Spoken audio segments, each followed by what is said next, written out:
Okey. Ada ni. Ada. Okey, kita mula. Okey, Assalamualaikum semua.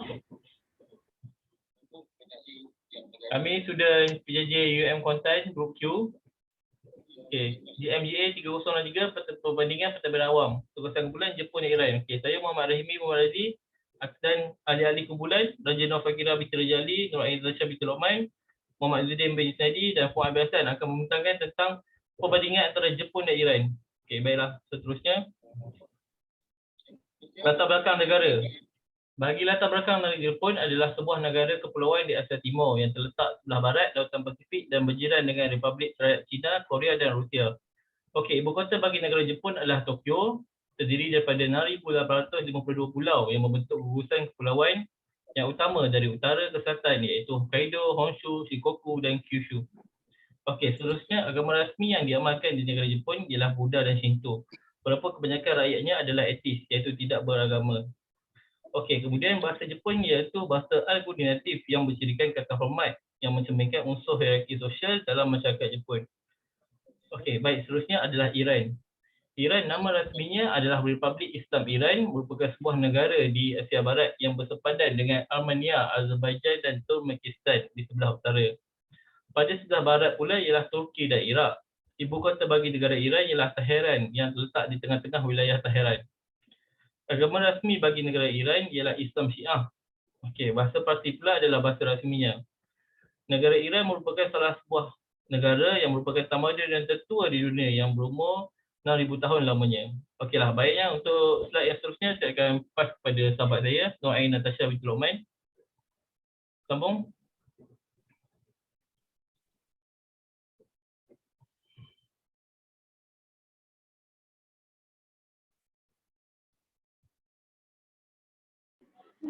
Assalamualaikum dan selamat malam. Saya minta maaf malam ni banyak sangat problemnya. Okey, jadi saya sambunglah dengan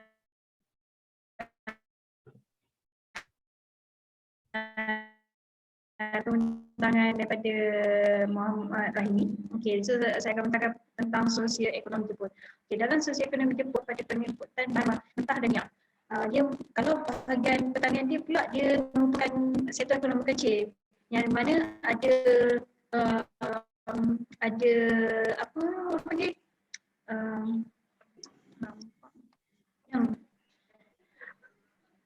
ada subsidi dan dilindungi. Ketika pemerintahan Maharaja Meiji diperkenalkan slogan Shokugoyo yang bermaksud menjalankan program berindustrian berat. Di mana slogan tersebut membantu Jepun untuk mencapai cita-cita bagi mengembangkan bidang ekonomi melalui bidang perindustrian berat.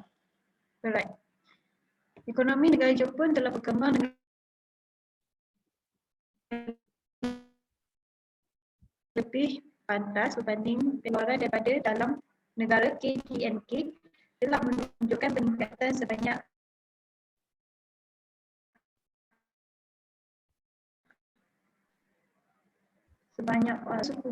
sebelumnya berkat usaha keazaman.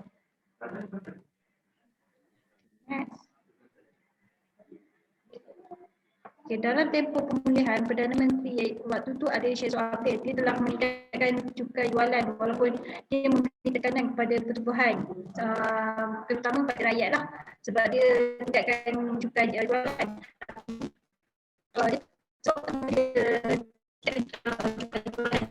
Sebabnya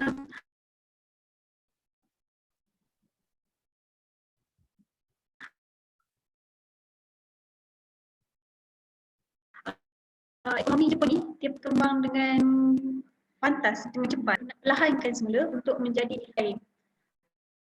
Kiranya nak selaras dengan negara-negara lain. Okey, lepas tu next.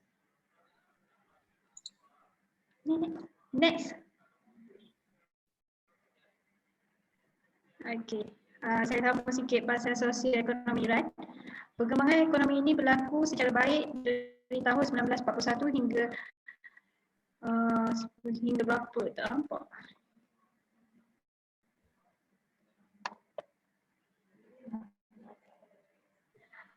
Okay.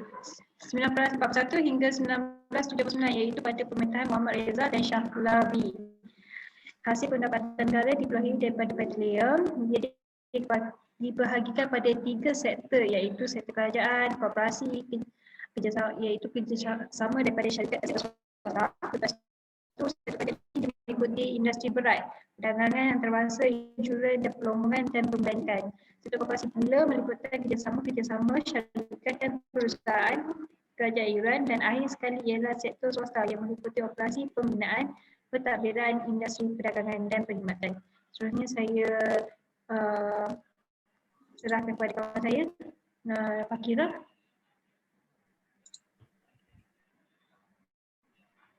Assalamualaikum dan selamat malam.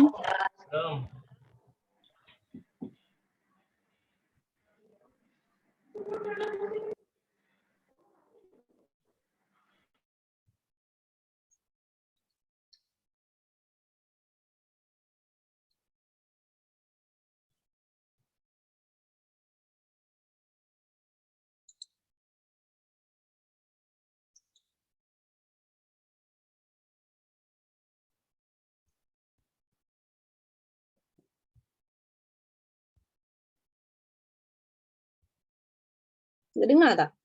Dengar. Teruskan Encik Fakira. Okey, Assalamualaikum dan selamat malam puan dan rakan-rakan sekelas. Okey, saya akan sambung pembentangan mengenai sistem pemerintahan bagi negara Jepun dan juga Iran. Okey, untuk negara Jepun, prinsip asas negara perlembagaan Meiji adalah sistem monarki. Okay, pemerintahan Meiji atau restorasi Meiji juga merupakan titik pengakhiran sistem feudal yang dilaksanakan sejak dahulu, dan Jepun masih mengamalkan sistem beraja dan mengekalkan penggunaan tahun pemerintahan mengikut maharaja dalam pelbagai urusan rasmi di dalam kerajaan, syarikat dan juga badan berkaitan. Pemerintahan beraja di Jepun telah bermula hampir 2000 tahun yang lalu. Dan Jepun merupakan kuasa besar dalam Perang Dunia Kedua ketika era Showa dan telah menguasai hampir seluruh rantau Asia. Okay, dalam pentadbiran negara Jepun, nasional berfungsi sebagai organ tertinggi kuasa negara dan salah satunya badan yang menggubal undang-undang negara. Nasional Diet terdiri daripada Dewan Perwakilan dan Dewan Ahli Majlis di bawah sistem kabinet. Kemudian Perdana Menteri ini dipilih daripada Ahli Diet. Jika Dewan Perwakilan membuat undi tidak percaya, Ahli Kabinet hendaklah meletakkan jawatan secara beramai-ramai atau Dewan Perwakilan dibubarkan bagi membolehkan pilihan raya baru diadakan. Perdana Menteri ini tidak dipilih secara langsung oleh rakyat, tetapi telah ditetapkan dari kalangan ahli diet dan ketetapan diet. Ahli jemaah pula dipilih dan dilantik oleh Perdana Menteri. Kemudian kabinet pula, kabinet kerajaan yang diketuai oleh Abe Shinzo sebagai Perdana Menteri dan diikuti dengan 19 ahli jemaah menteri. Untuk kuasa kehakiman sepenuhnya diberikan kepada Mahkamah Agung dan di Mahkamah Rendah. Di samping itu, tiada organ eksekutif mempunyai kuasa kehakiman terakhir. Hal ini bagi mengelakkan berlakunya pertindihan kuasa dan campur tangan pihak lain. Seterusnya, saya serahkan pembentangan kepada Azuddin. Terima kasih. Okey, terima kasih kepada rakan-rakan saya yang telah menerangkan sedikit berkaitan sistem pemerintahan. Jadi saya sentuh sedikit berkaitan sistem pemerintahan yang dijalankan oleh Iran. Iran pernah menggemparkan dunia, iaitu revolusi Iran yang berlaku pada tahun 1979, melancarkan revolusi Iran yang dilancarkan oleh Ayatullah Khomeini disifatkan sebagai satu kejayaan rakyat Iran menjatuhkan dinasti Pahlavi tanpa bantuan persenjataan. Dan dari pihak ketenteraan, serta revolusi mendapati punca dalam semua revolusi pernah berlaku. Di dunia hari ini, iaitu kegagalan pemerintah menyediakan kemudahan asas kepada masyarakat sehingga tercetusnya perasaan ketakutan di kalangan rakyat dan di penghujungnya membawa kepada penggulingan kuasa oleh rakyat. Okey, slide seterusnya.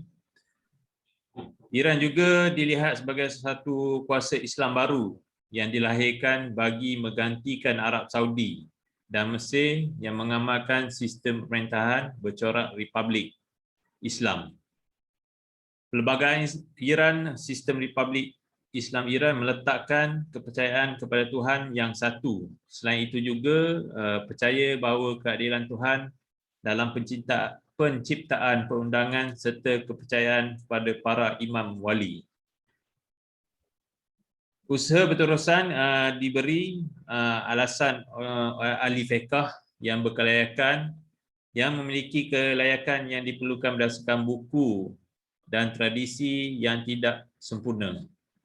Penggunaan sains, teknologi dan pengalaman manusia yang maju dengan tujuan untuk pengembangan mereka selanjutnya.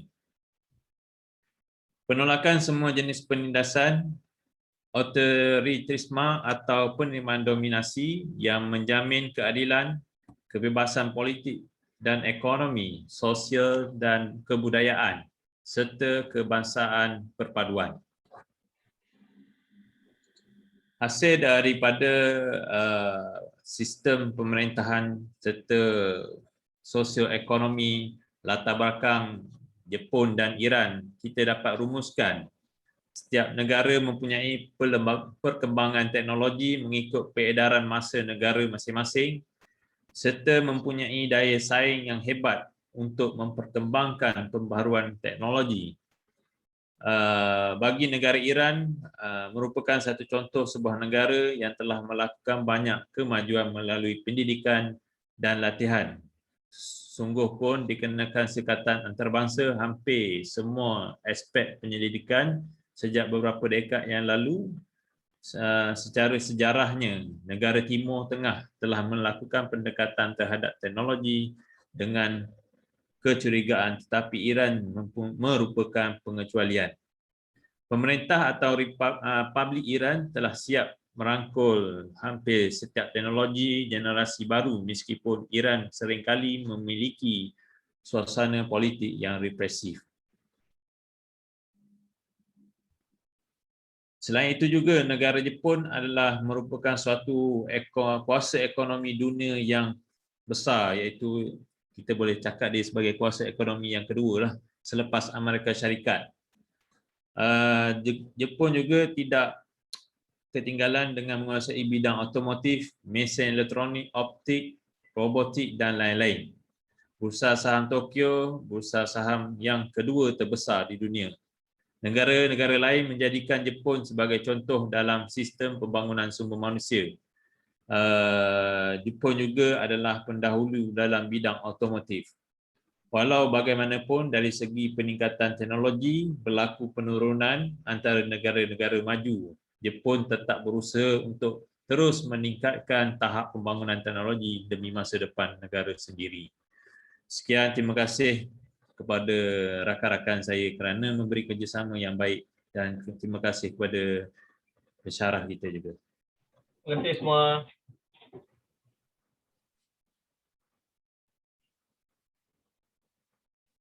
Jadi ya.